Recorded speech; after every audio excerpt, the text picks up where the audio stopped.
बिस्मिल्लाहिर्रहमानिर्रहीम। अस्सलाम वालेकुम नाज़रीन। अवां ॾिसो पिया वॉइस पाकिस्तान। आहियां सुभान खोसो। इलेक्शन जी गहमा गहमी उरूज ते पहुतल आहे। अॼु रुख़ कंदासीं कंदकोट जो। कंदकोट में गुज़िरियल 20 सालनि खां मीर आबिद ख़ान सुंदराणी साहब उतां MPA चूंडजनि पिया।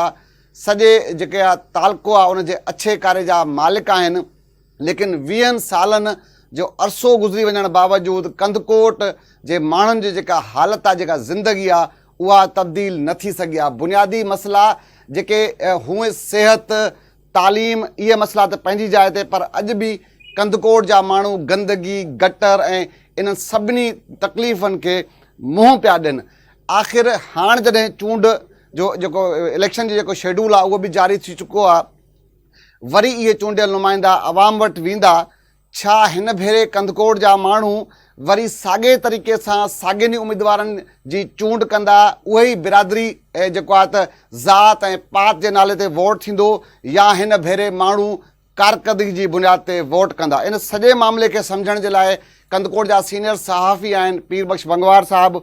उहे असां टेलीफोन लाइन ते मौजूदु आहिनि। वॾी महिरबानी पीर बख्श बंगवार साहब। गुज़ारिश ई आहे त तक़रीबन हूअं अगरि ख़ानदानी सिलसिले में ॾिठो वञे त मीर आबिद ख़ान सुंदराणी साहब जो ख़ानदान वॾे अरसे खां कंदकोट जी सियासत ते हावी आहे, पर उन सभिनी शयुनि खे छॾे ॾियूं, रुगो 20 सालनि जो हिसाबु कयूं त 20 सालनि में मीर आबिद ख़ान सुंदराणी साहब गंदगी, ड्रेनेज, इहे मसइला हल न कराए सघियो आहे।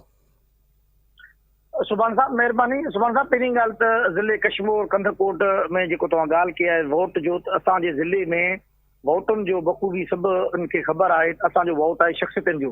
हिते आहे सरदारी निज़ाम। उहे पुराणे क़िस्म जा पुराणो सिस्टम जेको हलंदड़ अचे थो, भाई सरदार खे वोट ॾियणो आहे, उन जे करे उहो रस्म रवाज हलंदो थो अचे। बाक़ी रही ॻाल्हि जेका वोट ॾियण जी, त जेका कम MPA MNA खे करिणो हुयो ज़िले कशमीर कंदकोट जे सभिनी तालुकनि या ज़िले में, उहो न थी सघियो आहे। बहरहाल वरी बि ॿियनि तालुकनि खां, तंगवानी हुजे या कशमीर हुजे, उन खां पोइ बि कंदकोट शहर हिन वक़्तु बहितर आहे। छो कंदकोट शहर में तव्हां ॾिठो आहे त ड्रेनेज जो सिस्टम जेको हिकिड़ो अॻु में बंदि हुयो, उहो हिकिड़ो वॾो प्रोजेक्ट हुयो जेको मीर हज़ार ख़ान बिजाराणी मरहूम हुयो या मीर आबिद ख़ान हुयो, पीपल्स पार्टी जे पहिरें दौर में 40 करोड़ जे लागत सां उन्हनि हिकिड़ो स्कीम ॾिनो, जंहिंजे करे कंदकोट शहर जो ड्रेनेज वारो जेको मेन इशू हुयो उहो त फाइनल थी वियो। ऐं बाक़ी जेके हुनजा रहियल जेके पाड़ा हुया, जेको असां गुलशेर मालो चऊं या असां मिर्ज़ापुर मालो चऊं या ईदगाह मालो चऊं, उन्हनि में बिल्कुलु इहे प्रॉब्लम ड्रेनेज जा आहिनि, नालियुनि जा आहिनि। त हिन जेको गुज़िरियल पीरियड जी ॻाल्हि कंदासीं त असां गुज़िरियल पीरियड में त कंदकोट सिटी में MPA आबिद ख़ान सुंदराणी तरफ़ां 12 करोड़ जी लागत सां हिकु स्कीम ड्रेनेज जे लाइ ॾिनो वियो आहे, ऐं 12 करोड़ जे लागत सां ॿियो स्कीम, ऐं टफटायर जी ॻाल्हि कयूं था त 20 करोड़ जे स्कीम सां जेको आहे 20 करोड़ जे लागत सां ॿी स्कीम टफटायर जो ॾिनो वियो आहे। ऐं रोडनि ते जेको पाणी जो जेको इशू हुयो मेन, हिन में जेके टेक्निकल माण्हू हुया उन में वेठा त बाबा हिते जेके पुराणा डिस्पोजल लॻल आहिनि उहो पाणी जो निकाल नथो थिए, उनजो मरमत नथो थिए, उन्हनि जो मरमत जो कमु हले थो। ऐं जाफर मालो आहे जेको ख़ासि करे उनमें DC ऑफिस जे रोड ते पाणी निकिरंदो हो, या जेको साकी मोड़ खां जेको पंहिंजे हिन राजा पिण ताईं रोड हुयो, उन रोड जो 12 करोड़ जे लागत सां कमु बि थियो आहे, उते नाली बि ठहिया आहिनि। त इहे कम हलंदड़ आहिनि। ऐं 20 सालनि जी जेकॾहिं ॻाल्हि पोइ हिते असां वेंदा त ज़िले कशमीर कंदकोट में IBS सेंटर हिते कंदकोट में खुलियल कैंपस हिते कंदकोट समेत, त हितां जा पतगिदाई वारा जेके इलाइक़ा आहिनि, जेकाबाद हुजे या ॿियनि शिकारपुर हुजे, ॿियनि ज़िलनि खां बि जेको हिते माण्हू अची करे कैंपस में हिते दाख़िला वठनि था। ऐं कैडेट कॉलेज जी ॻाल्हि कयूं था त करमपुर में तव्हां ॾिसो कैडेट कॉलेज आहे, हुते हज़ारनि जी तादाद में हुते शागिर्द अचनि था।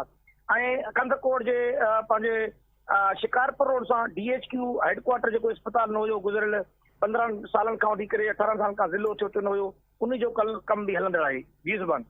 अच्छा पीर बख्श साहब, मूंखे इहो ॿुधायो त हिन भेरे जी आम तौर ते चए थो वञे त बाबा सोशल मीडिया जो दौरु आहे, माण्हुनि में तमामु वॾो शऊर अची वियो आहे, ऐं तव्हां त ज़ाहिरी ॻाल्हि आहे कंदकोट जे वोटरनि सां, माण्हुनि सां मिलो था। त इहे जो इंट्रो में मां बि ज़िक्र कयो, तव्हां बि जवाब में चयो त भई कबीलाई सिस्टम आहे, सरदारी निज़ाम आहे, त पोइ पाण ईअं चऊं त भाई इहो सिलसिलो वरी हिन भेरे बि साॻियो हलंदो, या हिन भेरे कुझु न कुझु फ़र्क़ु आहे माण्हुनि में? सुभाणे हिन में 10% वोट ते असां फ़र्क़ु हिन में ॾिसूं था। जेको आम शऊर ते जेके जंहिं माण्हुनि जा जेके नौजवान जनता आहे, जेको इहे जनरेशन आहे, उहे विया आहिनि, कोई यूनिवर्सिटियुनि में पढ़ियल आहिनि या कोई हैदराबाद, कराची, लाहौर, इस्लामाबाद जेके नौजवान पढ़नि था, त मां सम्झां थो उहे माण्हू आहिनि, उहे इन्हनि शयुनि खां हटी करे उहे पंहिंजो आज़ादाना वोट जो इस्तेमालु कंदा। बाक़ी 90% जेके असांजे इलाइक़े जा माण्हू आहिनि इन में ॿ इशू आहिनि। हिकु तिन इलाइक़े में असांजो क़बाइली सरदारी जेको आहे रवाज आहे, ॿियो जेके क़बाइली जहिड़ा अक्सर तव्हां ॾिसो ज़िले में को अहिड़ो बिरादरी न आहे जेको क़बाइली जहिड़नि खां उहो उनमें फलाणियल न हुजे। उहे सभु कंहिं न कंहिं इशू ते कंहिं न कंहिं मामले ते को पाण में आहिनि, को ॿिए बिरादरी सां, को टे बिरादरी सां उन जा क़बाइली जहिड़ा हलंदड़ आहिनि।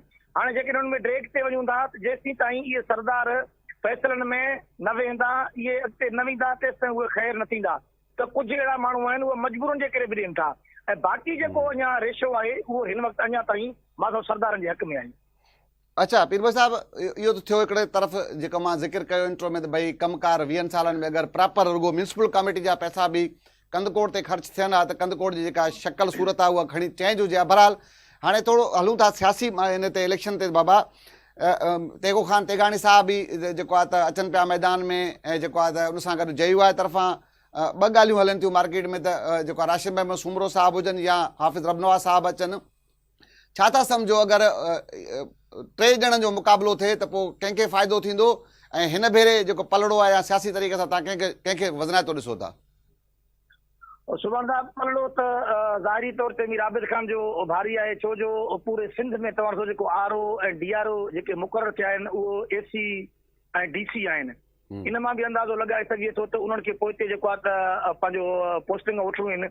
हिकु त उहे तरफ़ा, ॿिए नंबर ते बि असांजो जेको इलाइक़े में रस्म रवाज मुताबिक़ जेको वोट बैंक आहे उहो पीपल्स पार्टी जो घटि सरदारनि जो वधीक आहे। हिते असांजे ज़िले में त जीअं कंदकोट तालुके में मीर आबिद ख़ान जो होल्ड आहे उहो ई कामयाबु थींदो। कश्मीर तालुके में सरदार सलीम जान जो आहे, हाजी अब्दुल खोसे जो आहे, जेको ई उमेदवार उहे माण्हू वञींदा उहे ई कामयाबु थींदा।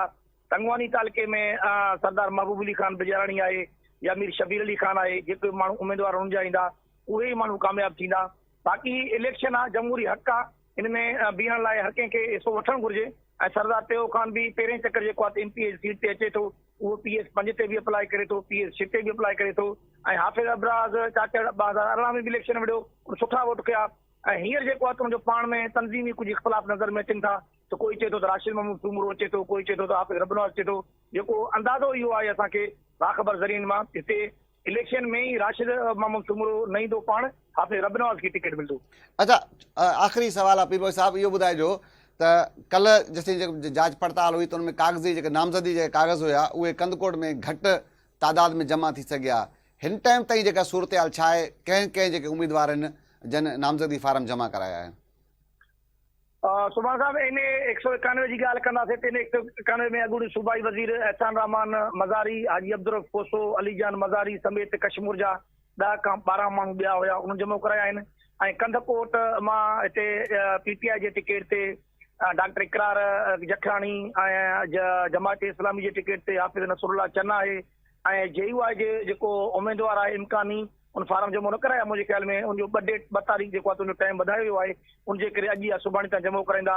शाहज़ैन ख़ान बिजाराणी आहे, उन सां गॾोगॾु गुज़िरियल ॾींहं ताईं 15 जेके उमेदवार हुया उन्हनि पंहिंजा नामज़दगी फार्म जमा कराया आहिनि। ऐं PS ते अचूं था त PS ते बि जेके उमेदवार हुया 2 ॾींहं जेको डेट वधण जे करे उन में घटि तादाद में माण्हू जमा कराया आहिनि फार्म। जेके उमेदवार हुया फार्म वसूल करे विया उहे अॼु शाम ताईं या सुभाणे ताईं उहे पंहिंजो मुकमल फाइनल कंदा। उन खां पोइ ॾिसूं था त केरु बीहनि था या केरु दस्तबरदार थियनि था। बहरहाल वॾी वॾी महिरबानी पीर बख़्श बंगवार साहब जी। नाज़रीन तव्हां गुफ़्तगू ॿुधी, सीनियर साहब आहिनि, आवाज़ TV सां वाबस्ता आहिनि पीर बख़्श बंगवार साहब, उनजी तव्हां गुफ़्तगू ॿुधी आहे त सुभाणे ताईं सॼो मामिलो क्लियर थींदो त कंदकोट जे PS ते कहिड़ा कहिड़ा उमेदवार मैदान ते अचनि पिया। हाणे इन प्रोम ॾींहं जा सुभाणे वरी कंहिं ॿिए इशू कंहिं ॿिए मामले ते मुलाक़ात थींदी। तेसीं ताईं अल्लाह भाई।